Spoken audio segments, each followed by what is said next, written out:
Hi everyone, welcome to the podcast. It's Gami here, and today I'm going to be answering a few questions for you guys about my film, The Unseen. So I hope you guys enjoy, and let's just get straight into today's podcast. So the first question is, how does my film use or challenge conventions, and how does it represent social groups or issues? Well, looking at my film, it really does challenge the horror genre conventions because unlike most opening scenes in horror movies where they open up in this already ominous and eerie vibe, instead in my film I really want to portray this contrast with a happy, adventurous mood as the kids are exploring, which then later, shifts into this more ominous and eerie mood. And I feel like that really just changes the way that most opening films are conveyed in horror movies. And if we go even deeper into that, looking at the hybrid genre also incorporated into this opening film, we see that we really challenge and expand the conventions of a found footage genre since we integrate traditional exterior shots with a found footage camera POV, which is typically not done, but we really wanted to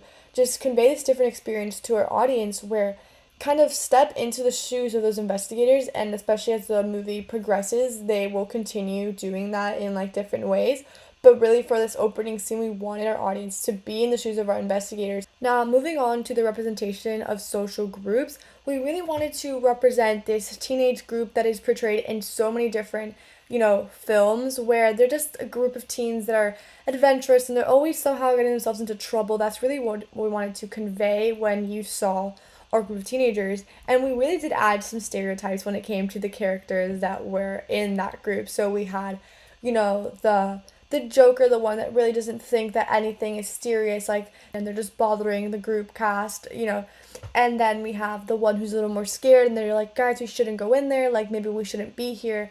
And lastly, we have like the more intelligent and like just more kept to himself, which is our main character. He really doesn't give much an opinion as to what he feels while he's going in here, and it's not until like the very end where you really get to see this character who's more intellectual and just very reasonable kind of realize that it isn't just like, oh, they're playing a prank on me. It's more like, oh shoot, like there's something going on, something that's not normal. Now for our next question, how does your film engage with your audiences and how would it be distributed? Okay, so how does it engage with their audiences? Well, typically horror movie audiences are between young teenagers to about young adults, so around 25 years old, and it's probably because of, the adrenaline rush and the suspense that really goes and plays into a horror movie. So we really wanted to capitalize on that and capture our audience with this group that we're portraying at the beginning, so this young teenage group.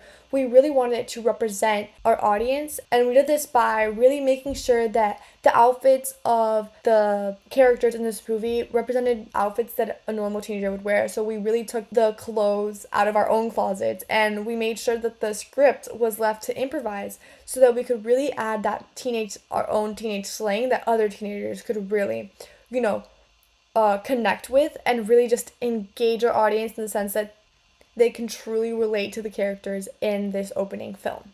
And in the sense of distribution for our film, since we are a low budget studio, we would release it through platforms such as YouTube, that are free to post our work.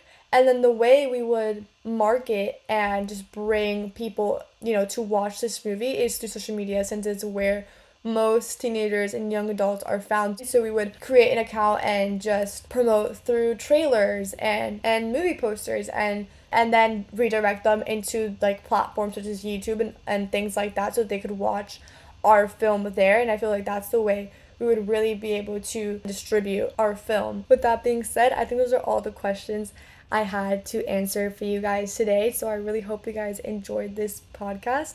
And that will be all for today. Thank you guys for tuning in.